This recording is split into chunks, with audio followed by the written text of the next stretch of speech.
कर दो, देखते हैं। देख रहा हो, ऐसा फंस जाता है कभी कभी, बड़ा मेहनत पड़ता है वीडियो बनाने में बच्चों के लिए, का ही किया जाए, करना पड़ता है ये सब। तो बच्चों बताओ कैसे हो सब लोग? बढ़िया, एकदम मस्त बिंदास।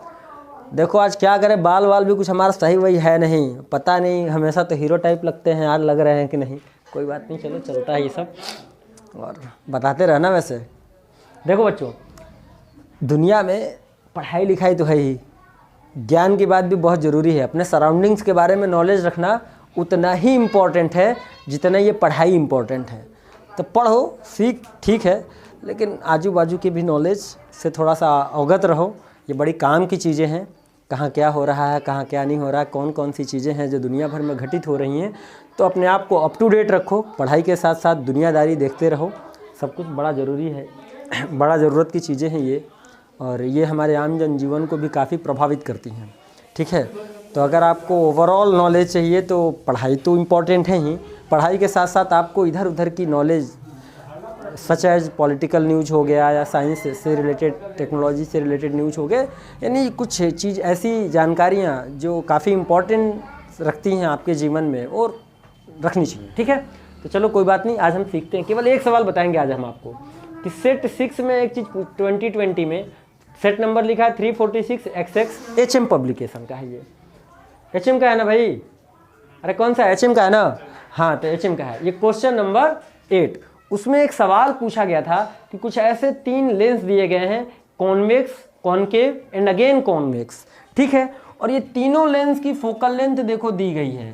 पहले लेंस की दी गई है 10 सेंटीमीटर, दूसरे लेंस की दी गई है फोकल लेंथ f2 -10 सेंटीमीटर, और तीसरे लेंथ जो कॉन्वेक्स है इसकी दी गई है प्लस का 30 सेंटीमीटर, प्लस का 30 सेंटीमीटर। और ये 3 लेंस है, L1 है, L2 है और L3 है। और इसमें और क्या दिया था? इसमें और ये दिया था कि ये हमारा एक प्रिंसिपल एक्सिस पर कोई सोर्स है जो कि लेंस L1 से 30 सेंटीमीटर डिस्टेंस पर है, दोनों लेंस के बीच की डिस्टेंस 5 सेंटीमीटर है, और इन दोनों लेंस के बीच की डिस्टेंस 10 सेंटीमीटर है। बस इतना ही इन्फॉर्मेशन हमारे सामने दिया हुआ था, और पूछा ये था कि फाइनल इमेज कहाँ बनेगी, फाइनल इमेज की पोजीशन पूछा था।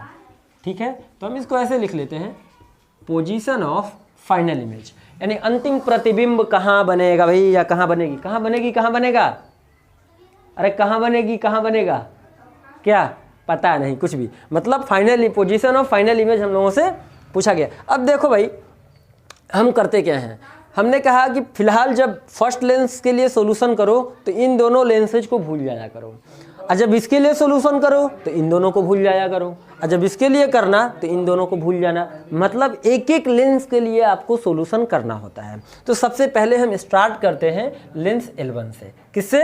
अब लेंस L1 के लिए हमने लिया पहला लेंस फार्मूला। लेंस फार्मूला हमारा यही होता है। ठीक है, लेंस फार्मूला हमारा यही होता है, सबको पता है कि 1/f = 1/v - 1/u होता है। अब भाई इस लेंस से हमारे लेफ्ट साइड में 30 सेंटीमीटर पे ऑब्जेक्ट रखा है और इसकी फोकल लेंथ 10 सेंटीमीटर दे रखा है, तो f की जगह 1/10 = 1/v - 1 object distance by using sign convention rule -30 हमने रख लिया। ठीक है, अब देखो माइनस माइनस हो गया प्लस, माइनस माइनस हो गया प्लस। अब ध्यान से देखते जाना यहाँ पे।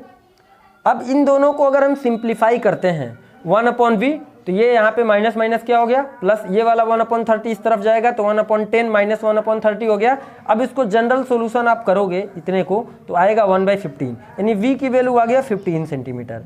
इसका मतलब ये हुआ कि जो हमारा कॉन्वेक्स लेंस ये है, ये अपने से 15 सेंटीमीटर के डिस्टेंस पर इमेज बनाएगा। कहाँ बनाएगा? 15 सेंटीमीटर दूर।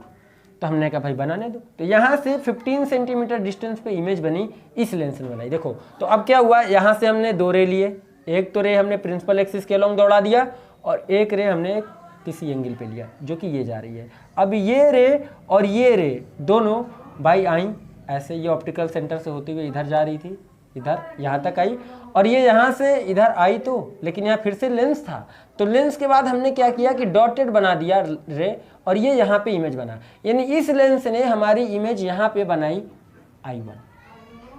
ठीक, जो कि L1 लेंस से 15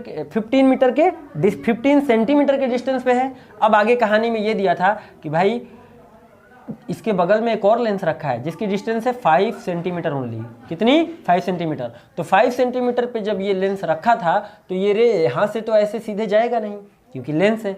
अब ये लेंस क्या करेगा? इस रे को फिर से रिफ्रैक्ट करेगा। अब भाई जब रिफ्रैक्ट करेगा तो इस लेंस का हमने फोकल लेंथ देखा कितना है, माइनस का 10 सेंटीमीटर। और फर्स्ट लेंस का जो हमारी इमेज I1 बनी, अब ये I1 इस लेंस के लिए एज ए ऑब्जेक्ट काम करता है। कैसे काम करेगा? As a object. तो लिखा है यहाँ पे, ध्यान से देखना कि I1 जो है act as a virtual object for lens L2। अब इस लेंस के लिए फर्स्ट लेंस का जो इमेज है ऑब्जेक्ट की तरह काम कर रहा, हमने लिख दिया। फिर से वही लेंस फॉर्मूला हमने यूज किया कि 1/f equal to 1/v minus 1/u। Focal length रख दिया 1/f equal to -10 equal to 1/v minus 1/10। अब बात आ रही होगी कि सर यहाँ पे ऑब्जेक्ट डिस्टेंस आपने नेगेटिव क्यों नहीं रखा है, यहाँ पॉजिटिव क्यों रखा है? क्योंकि साइन कन्वेंशन रूल के हिसाब से रे हमारी लेफ्ट से राइट को जा रही है, रे हमारी लेफ्ट से राइट को जा रही है। अब जब राइट को जा रही है भाई और ऑब्जेक्ट हमारा ऑलरेडी यहाँ राइट में है तो ये तो प्लस में है ना, तो रे जिस डायरेक्शन में जाती है उस डायरेक्शन को हम लोग पॉजिटिव लेते हैं, उस डिस्टेंसेस को हम लोग पॉजिटिव में मेजर करते हैं और उसके अपोजिट वाले डिस्टेंसेस को नेगेटिव में मेजर करते हैं। बात समझ में आ ही रही होगी, कोई दिक्कत वाली यहाँ तक नहीं है। अब इसको भाई एज इट इज वैल्यू रखने के बाद सिंप्लीफाई किया, इमेज डिस्टेंस हमें क्या मिली? इन्फिनिटी मिली। इन्फिनिटी मिलने का मतलब ये हो गया कि ये जो लेंस इमेज थी, जो कॉन्वेक्स लेंस हमारा लेंस 1 बना रहा था, उसकी इमेज की जो पोजीशन थी वो सेकेंड लेंस के कहाँ पे थी? फोकस पे थी, क्योंकि फोकस वाला इमेज ही कोई भी लेंस कहाँ बनाता है? इन्फिनिटी पे। तो हमारी इन्फिनिटी मिल गई। यानी अब इस लेंस ने क्या किया कि ये जो रे आई इसको सीधा पैरेलल कर दिया जब प्रिंसिपल एक्सिस के, क्योंकि एक रे तो इसी के अलोंग जा रही थी, तो दोनों ही रेज अब पैरेलल हो गई, दोनों ही रेज अब यहाँ से पैरेलल हो गई। अब ये पैरेलल ऐसे ही चली जा रही है और ये इस लेंस तक आया, ये इस लेंस तक आया और उसके बाद यहाँ से ये ऐसे डॉटेड हमने कर लिया पैरेलल। तो अब हमारी सेकेंड लेंस ने इमेज कहाँ बनाया? इन्फिनिटी पे। कहाँ पे बनाया भाई? इन्फिनिटी पे। कोई दिक्कत वाली बात नहीं। अब सीधी सी बात है कि कॉन्वेक्स लेंस है ये, इसकी फोकल लेंथ हमारी कितनी है? 30 सेंटीमीटर है और रेज इसके ऊपर पैरेलल इंसिडेंट कर रही हैं। तो सबको पता है कि पैरेलल रेज कहाँ पे इमेज बनाती हैं भाई? फोकस पर बनाती हैं। पैरेलल रेज हमेशा फोकस पे मिलती हैं। इसका मतलब कि यहाँ से ये रिफ्रैक्ट होने के बाद सीधा सीधा आएगा ऐसे और ये डिस्टेंस यहाँ से यहाँ तक फोकल लेंथ के बराबर हो जाएगी। कितनी? 30 है तो 30 सेंटीमीटर। ठीक है, तो भाई सीधा सीधा डायरेक्ट आंसर लिख देंगे। तो आंसर तो डायरेक्ट हम बता सकते हैं, लेकिन सॉल्यूशन कैसे करेंगे? तो सॉल्यूशन अब ऐसे करेंगे कि याद रखना है आपको कि फर्स्ट लेंस की जो इमेज थी वो सेकेंड लेंस के लिए क्या था? ऑब्जेक्ट। सेकेंड लेंस के लिए ऑब्जेक्ट था। अब जो सेकेंड लेंस की इमेज हमारी ये I2 है, अब ये हमारी थर्ड लेंस के लिए किसका काम करेगा? ऑब्जेक्ट का। तो भाई इसमें ऑब्जेक्ट हो गया। तो थर्ड लेंस के लिए ऑब्जेक्ट डिस्टेंस कितना हो गया? Object distance infinity. कितना हो गया? तो फिर से तीसरे लेंस के लिए हमने यहाँ से कार्यक्रम शुरू किया फॉर थर्ड लेंस। ठीक है, यहाँ पे हमने फर्स्ट लेंस के लिए सोल्यूशन किया, यहाँ पे सेकेंड लेंस के लिए सोल्यूशन किया और यहाँ पे हम तीसरे लेंस के लिए सोल्यूशन करते हैं। तो I2 act as a object for lens L3। ठीक है, अब इसमें लेंस फॉर्मूला लगा दिया 1/v equal to 1/f plus 1/u। अब भाई f की वैल्यू हमको पता है, f की वैल्यू दे रखा 30 सेंटीमीटर, तो 1/30 प्लस 1/इंफिनिटी, 1/इंफिनिटी बिकम्स 0। जब ये 0 हो गया तो 1/v equal to 1/30, so v equal to 30 centimetre. यानी इसके राइट साइड में 30 सेंटीमीटर के डिस्टेंस पर हमको क्या मिल जाएगा? फाइनल इमेज मिलेगी जो इस अरेंजमेंट से बन रही है, इस अरेंजमेंट से बन रही है। और याद रखो ये 2020 का सेट 6 का 346 XX सेट नंबर का है और ये HM पब्लिकेशन का है। क्वेश्चन नंबर 8 था। ठीक, इसके बाद एक और सवाल करते हैं। चलो,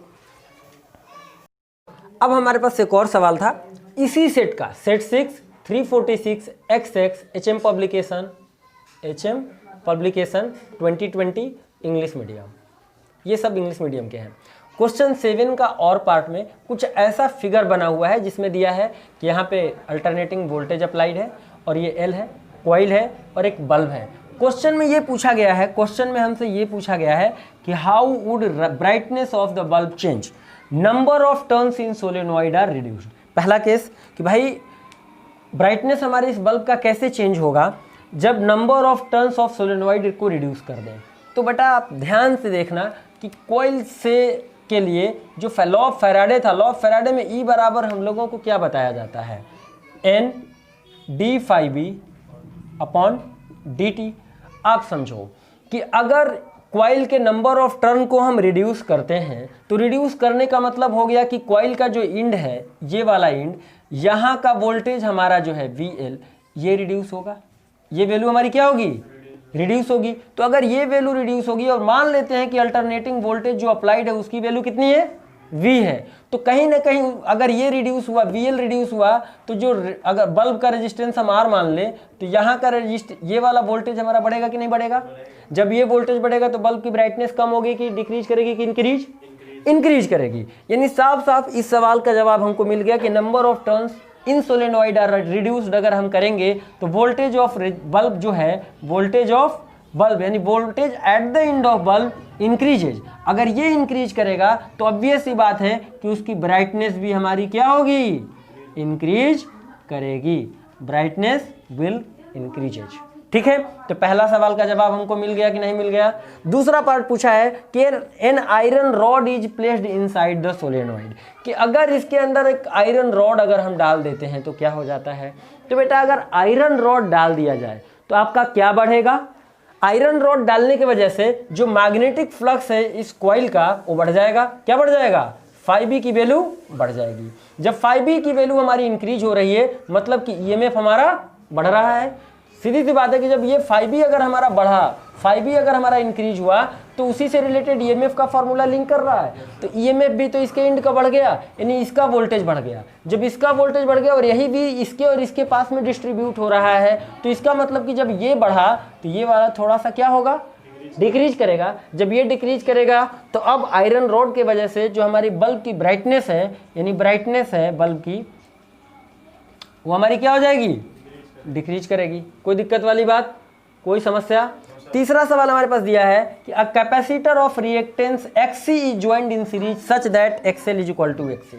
अब भाई तो अगर इसमें अगर एक कैपेसिटर भी हम लगा देते हैं, चलो, और इस कैपेसिटर हमने लगा दिया C, ठीक है, और तो जब C लगा दिया तो ये हमारा इस पूरा एक तरह से देखा जाए तो LCR सीरीज सर्किट बन गया, LC और R का सीरीज सर्किट बन गया। जब सीरीज सर्किट बन गया तो इम्पीडेंस का फार्मूला क्या होता है, root under XL minus XC का होल स्क्वायर प्लस में R स्क्वायर। और जब XL और XC आपस में क्या हो, बराबर हो, तो Z की वैल्यू क्या हो जाएगी, R, यानी इसका और इसका कोई रेजिस्टेंस रिएक्टेंस बचा नहीं। तो जब कोई बचा नहीं तो Z की वैल्यू जब डायरेक्टली R के बराबर हो गई मतलब कि करंट हमारा इस केस में क्या हो जाता है, मैक्सिमम। करंट हमारा क्या हो जाता है, करंट हमारा मैक्सिमम हो जाता है। और ये कौन सा केस है, XL और XC का बराबर होना, रेजोनेंस का केस है, फ्रीक्वेंसी नहीं। किसका केस है, रेजोनेंस का केस है कि जब XL और XC हो गया तो ये रेजोनेंस सर्किट बन गया ना। कौन सा सर्किट आ गया, रेजोनेंस हो गया। जब रेजोनेंस का सीन आ गया तो करंट सर्किट का क्या हो जाएगा, मैक्सिमम। और जब करंट हमारे सर्किट का मैक्सिमम हो गया तो ऑब्वियस सी बात है कि ब्राइटनेस ऑफ बल्ब क्या करेगा, हाँ, ब्राइटनेस हमारा बल्ब का इंक्रीज करेगा। तो इस सवाल का भी जवाब मैंने आप लोगों को दे दिया। और आज के लिए इतना ही, फिर मिलते हैं हम लोग इस वीडियो के बाद। तब तक के लिए जय हिंद और जय भारत। मन लगा के पढ़ाई करो, ठीक है बच्चों, bye bye, see you letter.